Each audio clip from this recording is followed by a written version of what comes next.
Talk about tonight, Donald Trump is losing his mind and his hands. He's inventing new ways to do makeup wrong, and he has a dream that one day he will not be judged by the content of the Epstein files.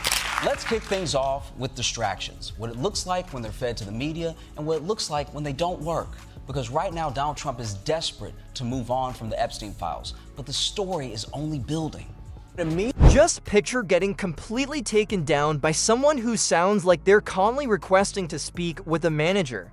But instead of filing a complaint, they're calmly unraveling your entire persona in front of a national audience. That's exactly the moment Donald Trump found himself in. Josh Johnson didn't storm in with loud jabs or dramatic punches. He entered with a quiet, controlled tone. And somehow, that made the impact feel 10 times heavier. No fiery outbursts, no chaos, just precise, emotionless truths that hit harder than any scream ever could. Trump's larger-than-life confidence was left quietly bleeding in the background. This wasn't some fiery roast, it felt more like a calm, calculated takedown asterisk. And held him down, shook him a little bit. We didn't do this one. But while we wait to see if Ghislaine survives this interview, Trump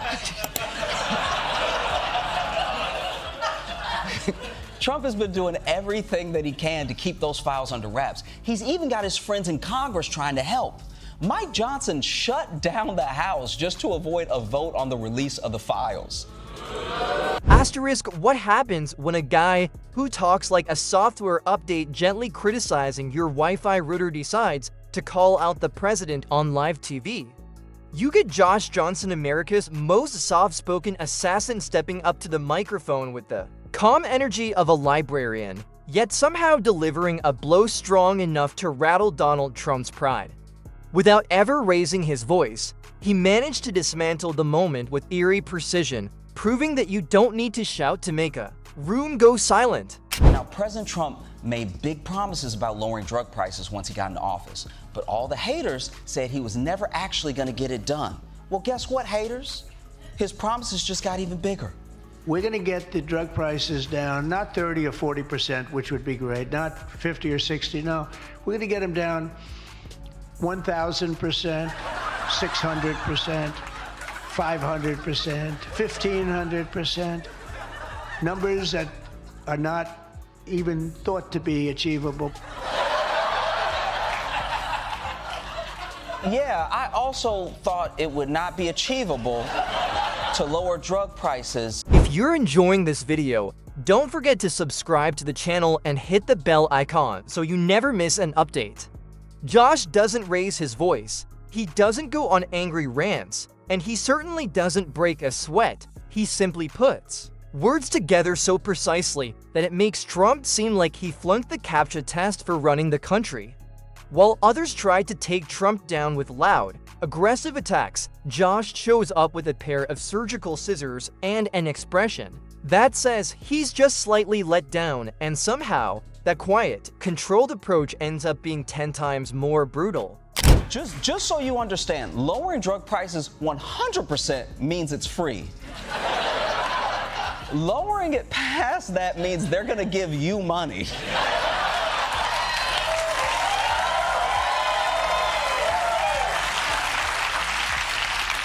Next year's Forbes billionaires list is just going to be a bunch of dudes with leukemia. Okay? On the bright side, we're actually going to be bankrupting insurance companies instead of the other way around. You know, if Trump had enacted this sooner, that CEO would have shot Louis. This isn't some furious Twitter rant or a late-night monologue soaked in outrage. This is a slow, calculated, unraveling intellectual death by 1,000 paper cuts, all delivered with an unshaken expression. Josh Johnson doesn't roast Trump. By lighting him up, he quietly unscrews the bolts, holding Trump's public persona together, one subtle, smirking line at a time. If satire were a martial art, Josh wouldn't just be a master, he'd be a black belt in the quiet art of passive-aggressive takedowns. Trump actually does have a plan here. It's not to put a cap on the drug prices. That'd be too easy and simple. We're working very hard right now to get the other countries to lift up their prices a little bit and to get the drug companies to put it to them And if they don't, the drug companies will have a lot of problems, and they are mostly agreed to it. And if the countries don't, then as an example, if it's Europe, I'll say, that's okay. You're no longer allowed to sell cars. And Trump, bless his reality, TV instincts, walked right into it like he was stepping onto a Miss Universe stage and forgot to apply his spray tan. Because there's truly nothing more deflating for a man who feeds off roaring applause and manufactured bravado than someone calmly pointing out that he's basically your Facebook-obsessed uncle, only with worse grammar and access to nuclear codes. You could almost hear the room deflate as Josh casually dissected Trump's most infamous moments, like the time he stared straight at his solar eclipse, or pitched bleach as a possible cure, or tweeted like a teenager with unlimited data and a personal vendetta. Johnson just sat there face still, tone steady, breaking down the absurdity as if he were giving a guest lecture on American sociology. And the wild part, he didn't even need to stretch the truth.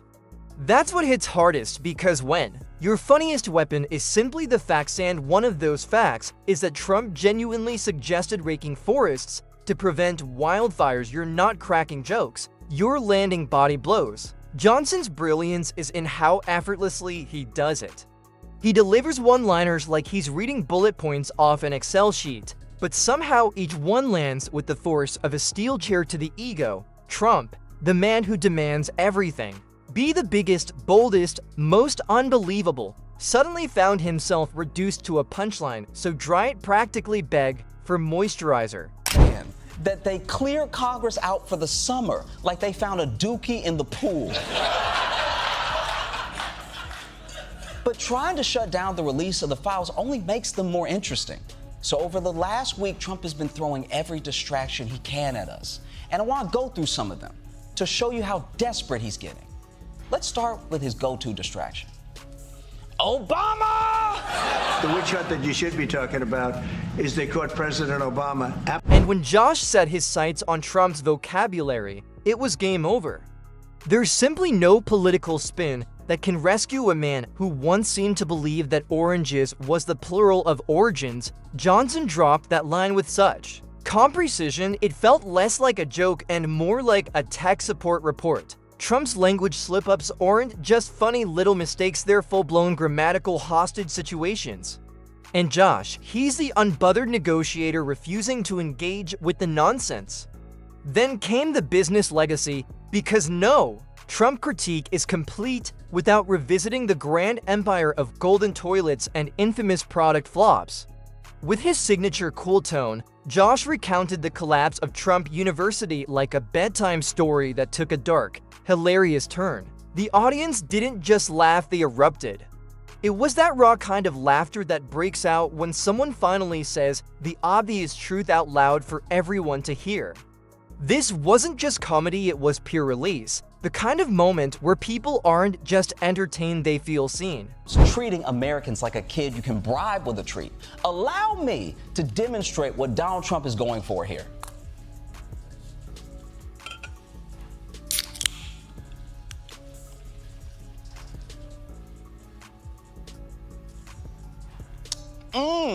I don't care about pedophilia anymore.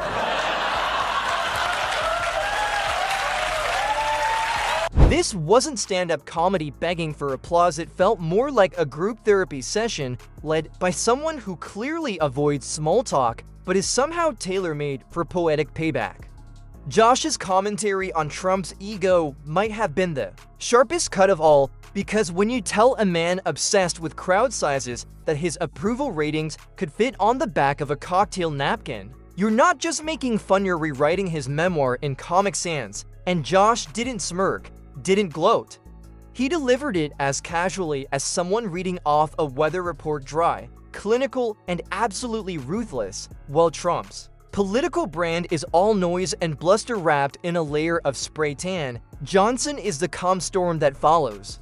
He doesn't yell about corruption, he simply notes that Trump can't spell it. He doesn't rage about scandals, he just quietly asks if we should really expect anything different from a guy who once tried to redraw a hurricane with a Sharpie. And when it came to the presidency itself, Josh didn't need to raise his voice. To describe the chaos instead, he broke it down like a teacher reviewing a failed group project. Trump's for years didn't resemble leadership, they looked more like a reality show that somehow never got cancelled, and Josh was there calmly. Summing it up, so this contestant tried to build a wall with no funding and a weather map drawn in marker. Epstein died back in 2019, but not since Tupac Shakur has a dead man dropped so many bangers, all right? Yesterday, video of the government questioning him back in 2010 started making the rounds, and you'll never guess whose name came up. Go ahead, guess. Have you ever socialized with Donald Trump in the presence of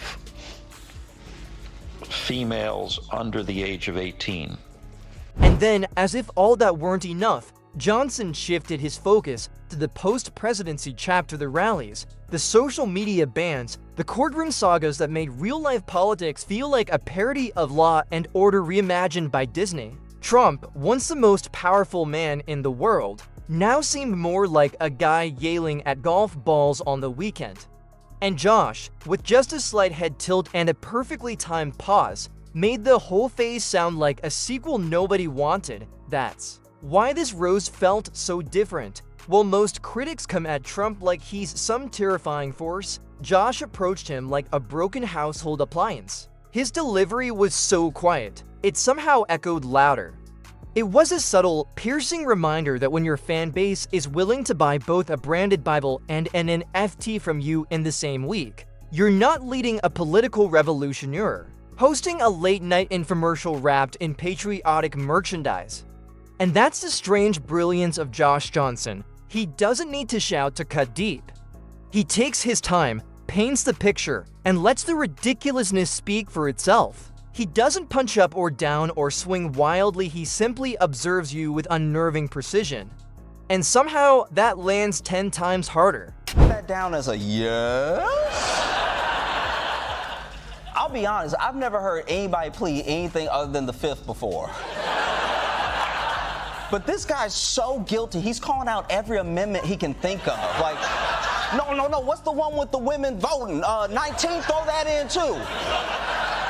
Now, this video is dropping less than a day since we found out Pam Bondi reportedly warned Trump back in May that his name was in the files multiple times. And it just so happens her next appearance was scheduled last night at a summit against human. This wasn't your typical political roast packed with shouting and sweaty outrage. This was a precise takedown, delivered with the control of a brain surgeon and the emotional distance of someone working at the DMV. It was quiet, methodical, and absolutely devastating. In the world of comedy, loud mockery is like fireworks, bright, noisy, and gone in an instant. But subtle satire, that's a landmine. You laugh, then you stop, and that's when it hits by the time you realize it. Wasn't just a joke, the damage is already done. Josh's brand of comedy doesn't beg for attention, it takes it without asking. While others are busy yelling into microphones, Josh walks in, speaks softly, drops a 5-word observation, and effortlessly dismantles the towering illusions people spend years trying to maintain. And somehow, that quiet reflection in the mirror turns out to be funnier and far more unsettling than anything you could ever exaggerate. You don't care about Coke or Trump's health. Don't worry, he's got some true crime for you. This morning, the Trump administration releasing more than 230,000 pages of records related to the assassination of civil rights icon Martin Luther King Jr. That's how bad things are for Trump. His back is against the wall so hard, he's releasing more Black history.